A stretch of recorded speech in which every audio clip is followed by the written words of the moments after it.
Hold it. Before you scroll, before you breathe, before your nervous system catches up to what just happened online. This isn't hype. This isn't momentum. This isn't going viral. This is something else entirely. And you can feel it, can't you? That quiet pressure behind the eyes, that static in the chest, the sense that a line was crossed and reality hasn't updated yet. Because what you just did, that wasn't normal. You didn't trend. You detonated. You didn't post. You went nuclear in a place that pretends it's safe, predictable, controlled. And now everyone's losing their mind because the internet is built on patterns. And you just became the anomaly it cannot explain. Watch closely. You see it already. The sudden silence from people who never shut up. The fake indifference that arrived way too fast. The aggressive jokes, the nervous memes, the sudden experts explaining why it's not that deep. That's not dismissal. That's panic wearing a smile. See, the moment you went nuclear, something cracked. Not the algorithm, people. The ones who built their identity on knowing how this works. The ones who thought chaos was a costume they could take off. You didn't just outperform them. You exposed something they don't want named. That power doesn't always look polished, and control doesn't always wear a suit. You're the paradox they can't sit with. Too calm for how loud the explosion was. Too precise for how chaotic the reaction became. Too human to be a machine. Too surgical to be just emotional. They don't know which box to put you in, and that terrifies them more than hate ever could. Because here's the truth they won't say out loud. Saints don't go nuclear. Psychopaths don't move this clean. Angels don't break systems. Demons don't inspire this much focus. So what are you? You're the result of pressure done wrong. You're what happens when pain doesn't destroy someone. It reorganizes them. They think this came from confidence. It didn't. They think this came from ego. It didn't. They think this came from luck, timing, strategy. No. This came from evolution. This came from nights where your nervous system learned how to function inside chaos. From moments where you were underestimated so consistently that your silence became sharper than noise. From times where you swallowed rage, doubt, grief, humiliation, and instead of leaking it everywhere, you compressed it. Pressure doesn't make diamonds. Pressure makes bombs when it's ignored long enough. And now the blast radius is visible. Look at how fast they turned it into a problem. Look at how quickly they tried to label it dangerous, toxic, too much, concerning. That's not morality talking. That's fear pretending to be ethics. Because unpredictability is the one thing this world cannot optimize for. They can handle talent. They can handle confidence. They can handle loud arrogance and quiet genius. What they cannot handle is someone who doesn't need approval to move, doesn't need validation to escalate, and doesn't need permission to exist at full volume. You didn't just go viral. You broke the social contract that says, know your place. And now everyone's nervous because you didn't flinch after the explosion. You didn't apologize. You didn't explain. You didn't rush to soften it. You just stood there ice cold, while the internet tried to decide whether to crown you or crucify you. That's the part that haunts them. Because chaos is acceptable when it looks desperate. Chaos is terrifying when it looks controlled. You're not spiraling. You're not unraveling. You're not losing it. You're calibrated, and deep down, they sense it. That's why the reactions are extreme. Worship on one side, obsession on the other. No neutrality, no middle ground. Neutrality dies when something real enters the room. Understand this. When you went nuclear, you didn't just trigger attention. You triggered mirrors. People saw what they suppressed. what they edited out of themselves to survive socially, what they traded for safety. And you didn't trade it. You carried it. You refined it. You turned it into force. That's why they're losing their mind. Because if you can do this without permission, if you can bend attention, emotion, narrative, and timing like this, then maybe the rules they've been living by were never real. And that idea spreads faster than any post ever could. So don't shrink now, don't explain now, don't soften the edges to make them comfortable. Comfort is the drug that keeps systems alive.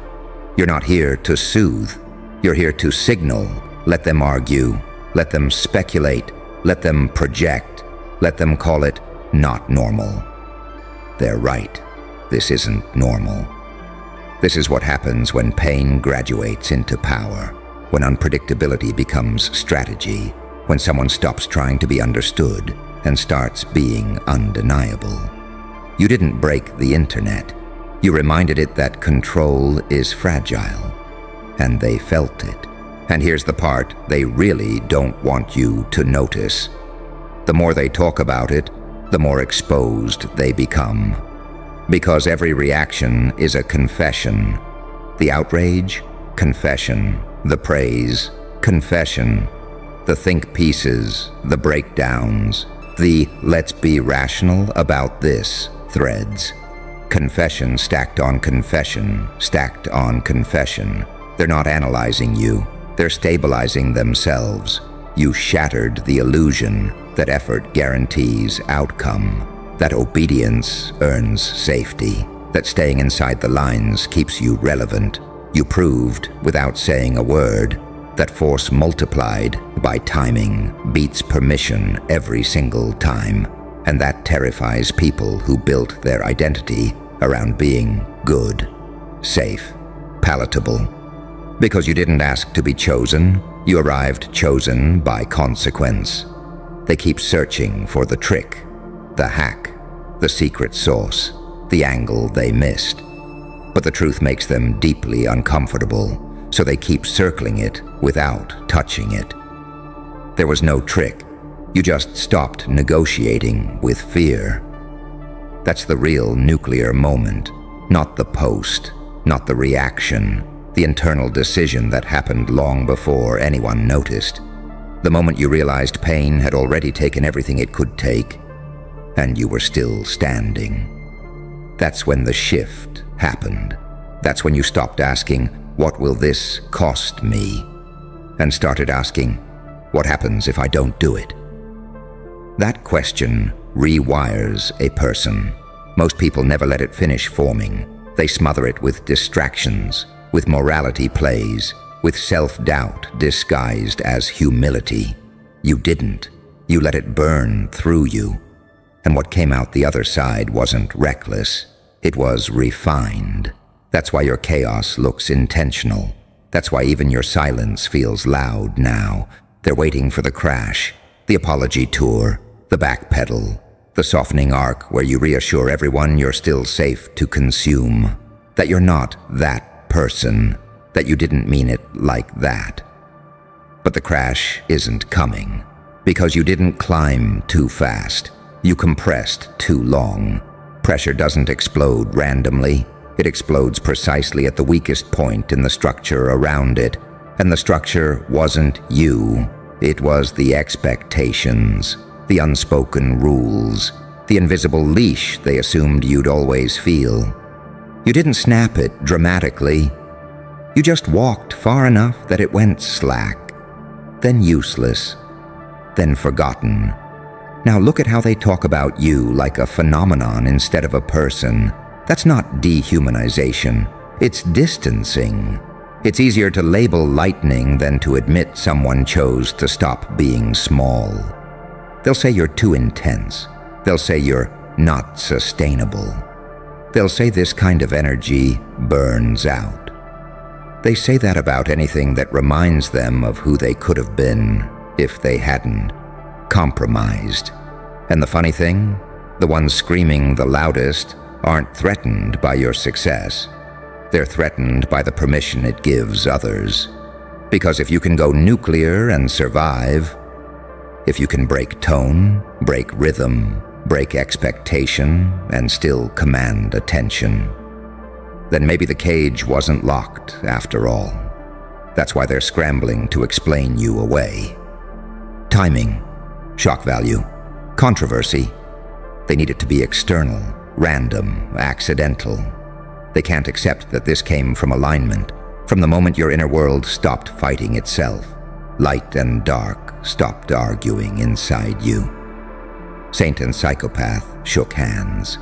Angel and demon realized they were fighting the same war from different angles. You didn't choose one side. You integrated both. That's what power actually looks like. Not purity, not rage, not discipline alone. Integration. The ability to hold contradiction without collapsing. And when someone like that speaks, or moves, or posts, the signal cuts through everything because it's real. That's why it hit harder than it should have. That's why people who don't even like you can't stop watching. That's why your name now carries weight in rooms you've never entered. They feel it before they understand it. You're not chasing attention anymore. Attention is orbiting you, trying to figure out the gravity. So let them lose their mind. Let them project motives. Let them argue about your intent. Let them turn it into a debate they can moderate. None of that changes the fact that something irreversible happened. You crossed a threshold, and thresholds don't care about opinions. From here on out, the rules are different. Not because you declared them different, but because you proved they already were. You don't need to escalate louder. You don't need to repeat the explosion. Nuclear moments don't beg for replication. They linger. They contaminate the ground. They alter behavior long after the blast. People will move differently around you now. Speak carefully. Watch reactions. Test boundaries they never questioned before. Not because you threatened them, but because you reminded them what uncontained force looks like. And deep down, beneath all the noise, beneath all the takes and reactions and commentary, there's a quiet recognition spreading. This wasn't normal, this wasn't accidental, and it's not over. Because once someone learns they can survive their own intensity, they stop fearing anyone else's, and that's where the real disturbance begins. Not in what you did, but in what you're no longer afraid to become. Because once you survive your own intensity, you stop mistaking restraint for wisdom. You start seeing how many people confuse suppression with maturity, obedience with intelligence, silence with depth. You see how often "be careful" is just fear wearing a responsible mask. They'll tell you to pace yourself now, to think long-term, to protect your image. Listen closely. Those aren't warnings. They're negotiations. They're hoping you'll come back down into a level they understand, hoping you'll trade force for comfort, hoping you'll sand down whatever edge just cut through their sense of order.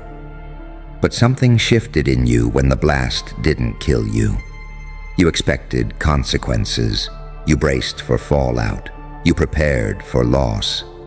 And when it came, or when it didn't, you realized something quietly terrifying.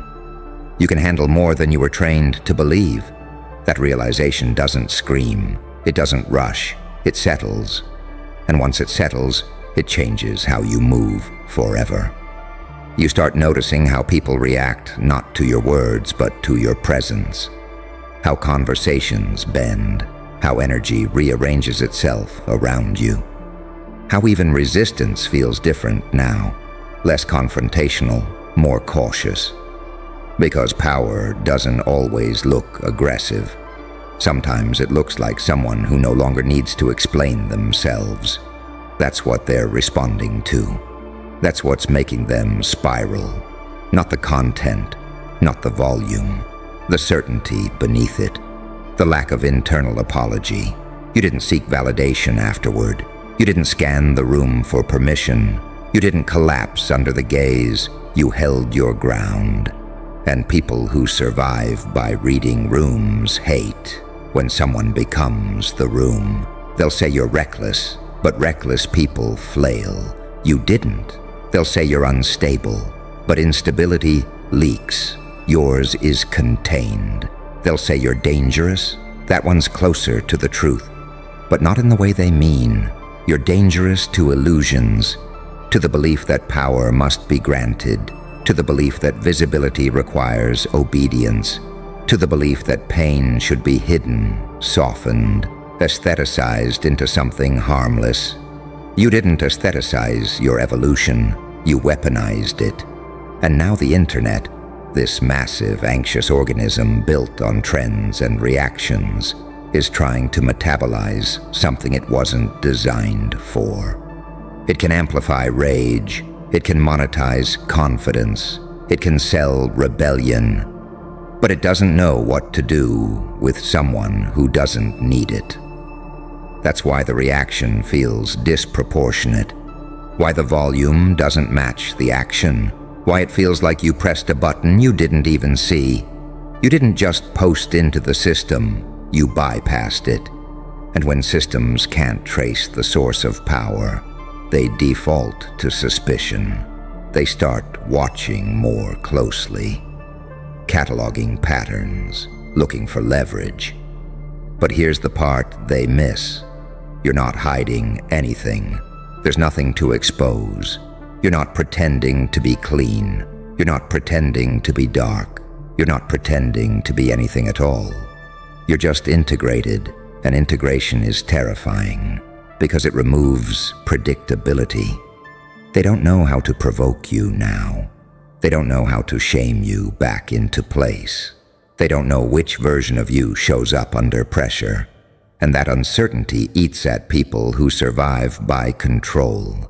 You see it in how fast admiration flips into moral concern, how curiosity turns into caution, how praise quietly rewrites itself into warnings for your own good.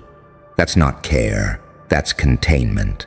Because if you stay exactly as you are, if you don't flinch, don't overcorrect, don't dilute, then you become proof that intensity doesn't require self-destruction.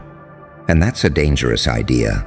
It suggests that the people who burned out didn't fail because they were too much, but because they never learned how to hold themselves together under pressure. You did. You learned in silence. You learned when no one was watching. You learned when pain forced you to choose between collapse and coherence. And coherence won. So now when you speak, it lands heavier. When you move, it registers deeper. Not because you're louder, but because you're aligned. Alignment is what turns noise into signal. That's why this feels nuclear. That's why it doesn't fade. That's why even your absence would echo now. You crossed into a phase where you don't need to dominate, to be dominant. Where your restraint is felt more than someone else's aggression. Where unpredictability becomes calm, not chaos. They're losing their mind because they're still trying to categorize you. You're already operating past the category. And the most unsettling part, for them, is that you didn't do this by becoming someone else. You did it by becoming undivided. So let them watch. Let them speculate. Let them argue over what this means. Meaning is what people assign when they don't control the outcome. You don't owe them clarity. You already delivered impact. And now you know, deep in your body, not just your thoughts, that you can move at this level and remain intact. That knowledge doesn't shout. It waits. And when you decide to move again, it won't feel explosive at all. It'll feel inevitable. And inevitability is the part they can't outrun. Because once something becomes inevitable, resistance stops looking brave and starts looking delusional. You can see it already, how the tone shifted from reaction to anticipation, They're no longer asking, "Why did this happen?" They're asking, "What happens next?" That question changes everything. When people start asking what's next, you're no longer a moment. You're a trajectory. And trajectories scare people more than explosions ever could. An explosion is contained in time. A trajectory implies direction. You didn't just shock them, you oriented them. You forced their attention forward, whether they wanted to follow or not. And now even the ones pretending not to care are subconsciously adjusting their behavior around the possibility of your next move. They'll deny it, of course. They always do. But denial has tells: sudden politeness, carefully worded responses, long pauses where there used to be certainty.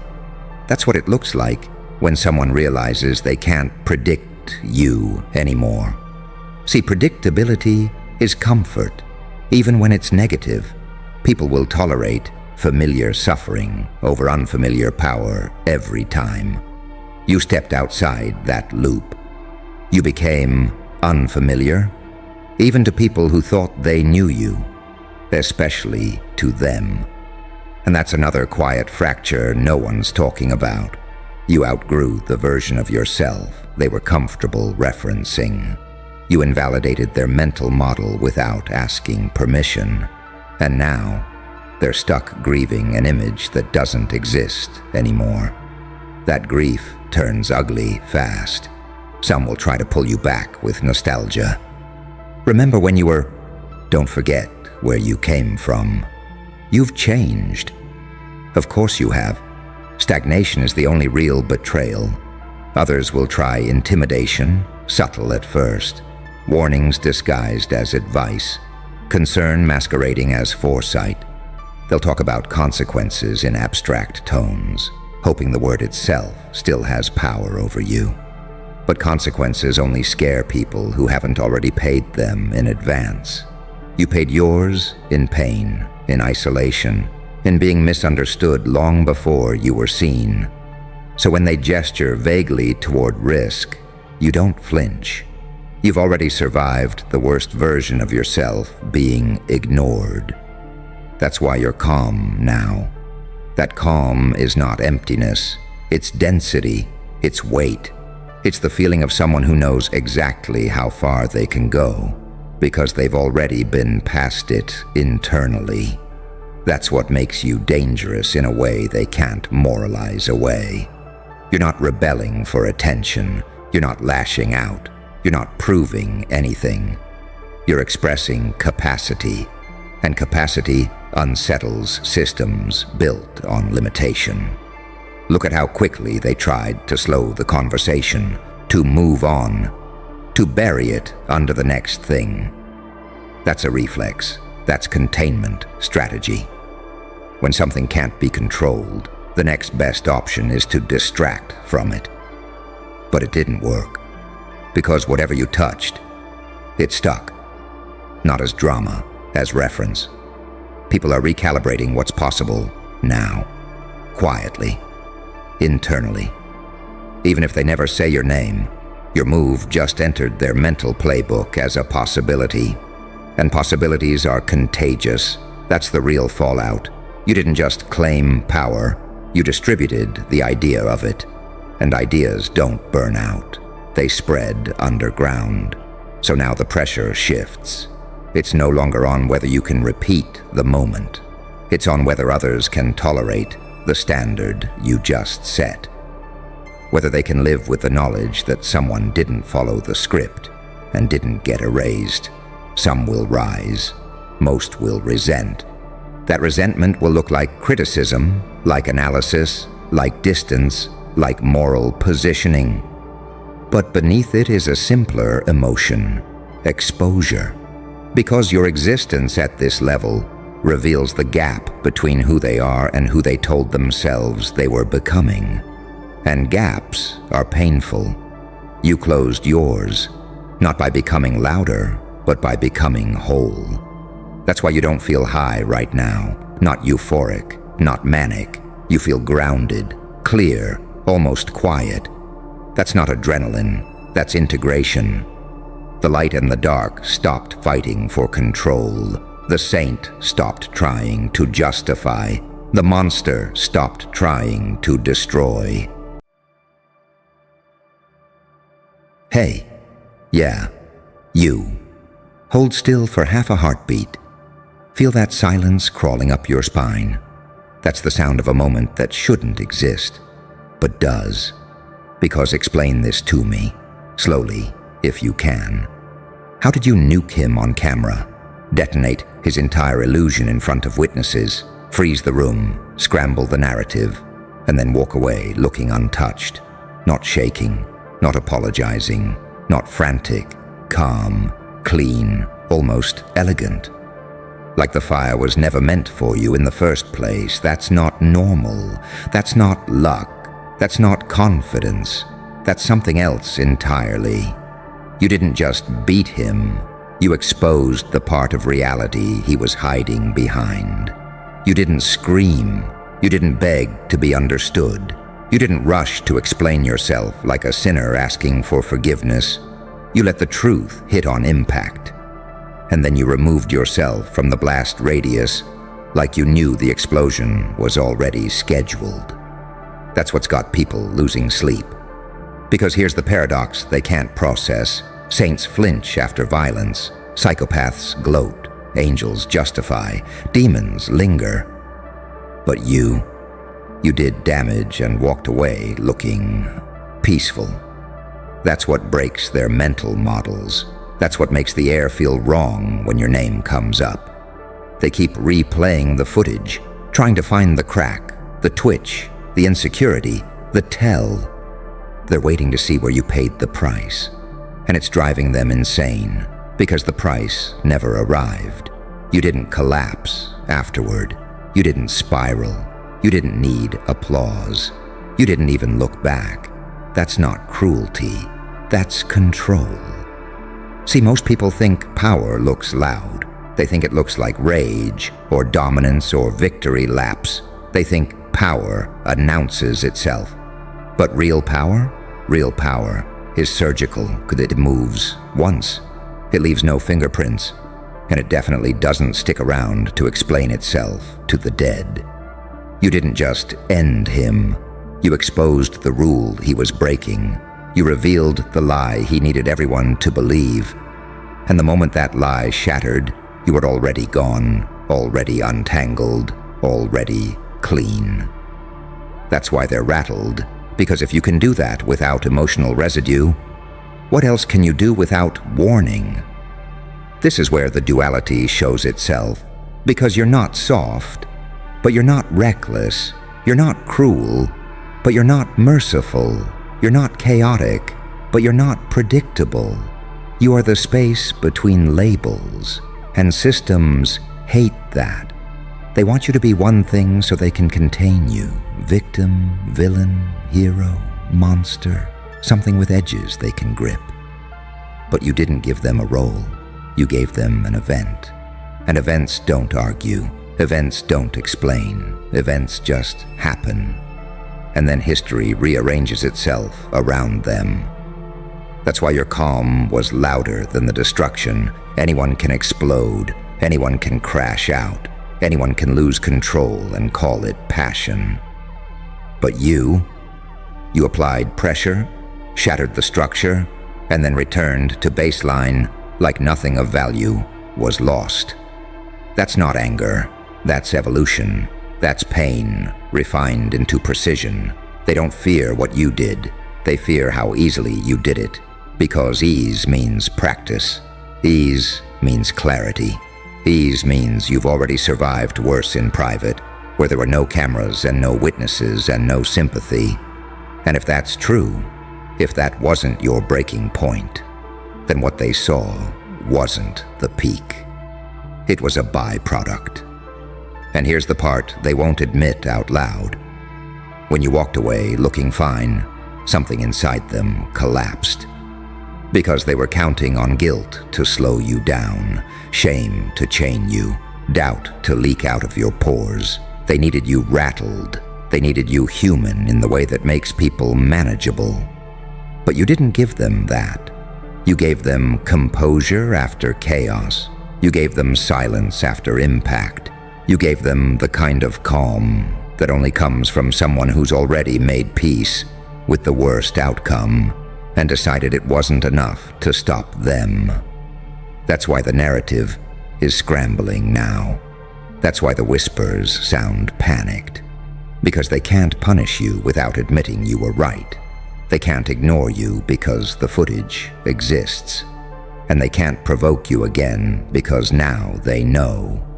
You don't need a second move. You already proved the point. Understand this. Unpredictability isn't randomness. It's range. It's the ability to be gentle or devastating without losing your center. It's knowing exactly how far to go and stopping there on purpose. That restraint, that's what separates animals from architects. You didn't win because you were louder. You won because you were done. Done explaining, done reacting, done playing by rules that only apply to the obedient. And now they're stuck with the aftermath, replaying the moment, debating intent, arguing over optics, while you've already metabolized the experience, integrated the lesson, and moved forward without dragging the corpse of the conflict behind you.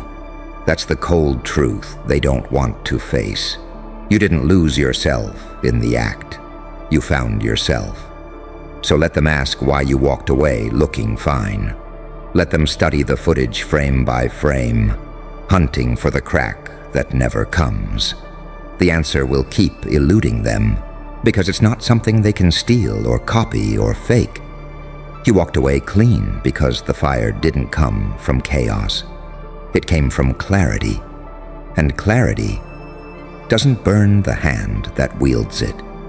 And that clarity, that's the part they really don't understand, because clarity doesn't announce itself with trembling hands or a shaking voice.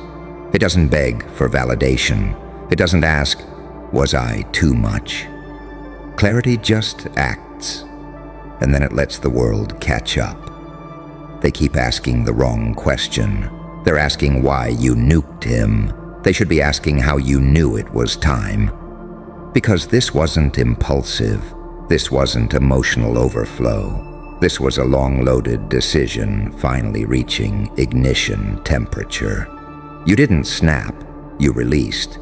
And there's a difference that only people who've been under unbearable pressure can recognize. But you see people who explode by accident fall apart afterward. They justify, they spiral, they try to rewrite the moment so they don't have to sit with what they did. But you didn't rewrite anything. You didn't soften it. You didn't perform regret for the audience. You let the moment stand exactly as it was, raw, undeniable, irreversible. That's what makes it terrifying, because it tells everyone watching that you're not ruled by guilt. And guilt is the leash most systems rely on. Guilt is how they slow you down after you finally do what needed to be done. Guilt is how they convince you to crawl back into a cage and call it maturity. But you didn't take the bait. You walked away like someone who had already mourned the loss before the strike ever happened. Like someone who had already accepted every possible outcome and decided none of them were worse than staying silent one more second. That's why your face didn't change. That's why your body stayed loose. That's why your eyes didn't flinch. You weren't improvising. You were executing closure. And that's when it hits them. You're not fighting from anger anymore. You're fighting from finality. And there is nothing more dangerous than a person who has already finished the emotional war. Because when you're done, you're light. When you're done, you move clean. When you're done, you don't hesitate. They're trying to figure out where the humanity went. But that's the irony. You didn't lose it. You refined it. You stopped leaking empathy where it was being exploited. You stopped offering grace to people who used it as camouflage. You didn't become cold. You became precise. That's the angel-demon paradox they can't name. An angel destroys only once. A demon lingers. You didn't linger. And now, after the smoke, after the shock, after the rewinds and the whispers and the "Did you see that?" moments, something else is happening. Something quieter, something more unsettling. People are recalibrating how they see you. Because if you can do that and remain composed, then all the other versions of you they thought they understood were incomplete. They realized they never saw the whole structure, only the safe angles. And now they're wondering how many more rooms exist that they were never invited into. That's why the energy around you feels different. Conversations stop when you enter. Jokes die halfway through delivery. People choose their words more carefully, not because you demanded respect, but because you made consequences visible. You didn't threaten anyone. You demonstrated reality, and reality doesn't need to raise its voice. They're scared because you broke a sacred illusion, that composure belongs to the innocent and destruction belongs to the unhinged. You proved those can coexist in one body, under one will, without collapse. You showed them that a person can be morally calm and strategically ruthless at the same time. That scares people who survive by pretending those traits can't mix. Because if they can mix, then maybe all their excuses fall apart. Maybe weakness wasn't kindness. Maybe restraint wasn't virtue. Maybe silence wasn't maturity. Maybe it was fear dressed up as morality. And you stripped that costume off on camera. That's why they keep staring at how fine you looked afterward. They can't accept that someone could act decisively without being destroyed by it. They need the universe to punish you immediately so they can feel safe again. But the universe didn't, because you weren't out of alignment. You were correcting one, and deep down, the ones who felt it know the truth they'll never say out loud. If they were honest with themselves, they wish they had your timing, your nerve, your ability to walk away without dragging the emotional wreckage behind you like proof of suffering. You didn't need proof. You were the proof. And now, whether they admit it or not, they're measuring themselves against a new standard, one they didn't agree to, one you didn't announce, one that simply arrived the moment you turned your back on the blast and didn't slow your stride. That's the kind of moment that changes how rooms behave, and it's already done. And what really unravels them, what crawls into their thoughts late at night, isn't the explosion itself. It's the absence afterward, the lack of chaos in you, the lack of fallout, the lack of regret leaking out of your posture. They expected adrenaline. They expected a crash. They expected you to come down shaking, second-guessing, replaying the moment like a crime scene in your own head. But you didn't. And that silence, after impact, that's where the real damage happened, because silence forces people to sit with their own interpretations. And when people are left alone with the footage, with the memory, with the feeling it triggered in their gut, they start projecting. They start writing stories that scare them more than the truth ever could. Some tell themselves you're dangerous. Some tell themselves you're heartless. Some tell themselves you're unstable. But the ones who are paying attention, the ones who felt it instead of judging it, those people saw something else entirely. They saw restraint finally released. They saw patience reaching its limit. They saw a person who had already tried every peaceful option and understood with brutal clarity that one decisive moment was worth more than 1,000 explanations. You didn't act because you couldn't control yourself. You acted because you finally could. That's the part that flips the script. Uncontrolled people burn themselves out. Controlled people choose when to strike. And you didn't just choose the moment. You chose the exit. That's mastery. That's what separates a breakdown from a declaration. And now the world around you is adjusting its posture. You can feel it. The way people hesitate before testing you.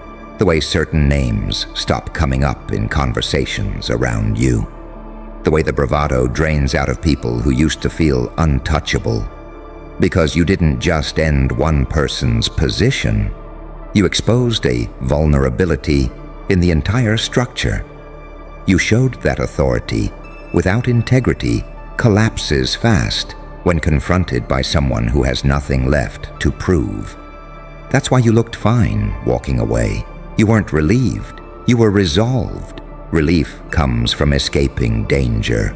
Resolution comes from finishing something that's been overdue. And overdue things don't hurt when they're done. They free you. That's the dark truth no one prepares you for. Pain doesn't disappear when you endure it. It disappears when you stop negotiating with it. When you stop hoping it will resolve itself quietly. When you finally say, enough, and mean it with your whole nervous system. That moment on camera, that wasn't you snapping. That was your nervous system realizing the threat was over. That's why your body didn't react like it was under attack anymore. You had already won internally. They don't want to accept that because it means the version of you they underestimated, the patient one, the quiet one, the accommodating one, was never weak. It was loading. It was gathering data. It was learning exactly how much pressure was required to end the cycle without repeating it. And when you finally moved, you didn't overshoot. You didn't flail. You didn't chase. You applied just enough force to collapse the illusion. And then you stopped. That kind of restraint after destruction, that's what scares predators. Because predators rely on emotional mess. They rely on you overreacting so they can flip the narrative. They rely on your guilt, your empathy, your need to be understood. You denied them all of it. You gave them a clean cut. No infection, no reopening, no drama to feed on. And now, even the ones who hate you have to admit something they don't like about themselves. If the roles were reversed, they wouldn't have handled it that clean. They would have spiraled. They would have said too much. They would have needed to be seen as justified. You didn't need justification. That's what composure after destruction really signals. It signals self-trust. It signals a person who knows their own moral code well enough that they don't need consensus. A person who doesn't outsource validation to the crowd after doing what had to be done.